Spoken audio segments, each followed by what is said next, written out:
With me now on the program, Liberal frontbencher Michael Sukkar. Michael, thanks very much for your time. The Labor Party going very hard on this issue of the cut to penalty rates. It's a tough one, even though it's not a government decision. The government inevitably will be blamed by the retail workers and others affected. Well, good to be with you, Kieran. I mean, this is a decision of an independent body, a body that took advice from literally hundreds of proponents over many years. It's a process that was started by Bill Shorten. The commissioners were handpicked by the Labor Party. I actually think it's going to be very difficult for the Labor Party to sustain this very dishonest campaign when their fingerprints are all over this. They feel clearly cock-a-hoop about it, that they think that this is a political, a huge win for them politically. Well, it's disappointing if they're cock-a-hoop over a decision that could impact some employees in a way that is not great for them.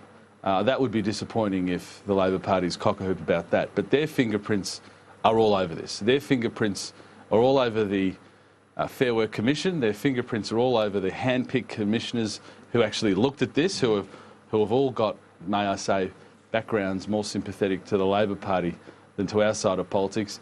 And let's not forget, Bill Shorten is the man who set this process in train. So I think it's going to be very difficult for them to sustain this very dishonest campaign. Now, OK, I want to ask you, as someone who's friends with Tony Abbott and close to him in a political sense as well, what would be your message to him now as the government tries to regroup after the last couple of days?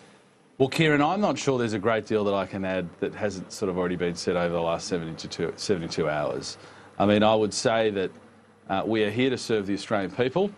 We're members of the Liberal Party, the National Party, the Coalition, and we're united, and we must be united behind the Prime Minister. I think as a Conservative in the Liberal Party room, you know, we have been able to achieve a lot with our Prime Minister that's consistent with our values and that's consistent with broader Liberal Party values. So were you in that deplorables group, as it was called? No, yesterday? well, I mean, all those people mentioned I do speak to, but most of what was in that article was news to me, I must say, Kieran. OK, so more broadly, those of a like mind, Conservative members are satisfied with the direction of the government and don't sort of share the broader manifesto that Mr Abbott put forward? Well, look, I can't speak for anyone really other than myself, but I think it is fair to say that as a general rule,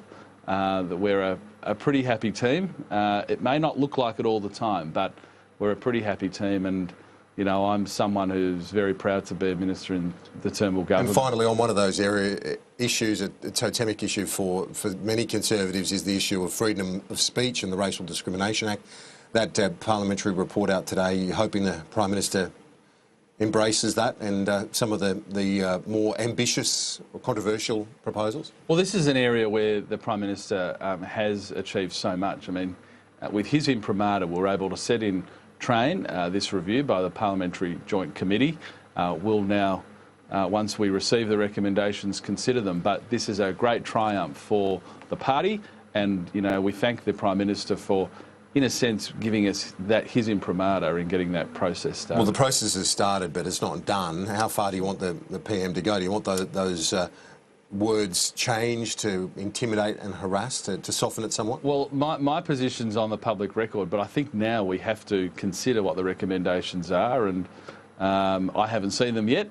I'm looking forward to seeing what the recommendations are, and I think consistent with what we've done up till now, you know, we will review and consider all of those recommendations with a very open mind in a way that's consistent with a very basic principle of this country, and that is that we must have a very, very strong freedom of speech. Assistant Minister to the Treasurer, Michael Sukkar, thanks for your time.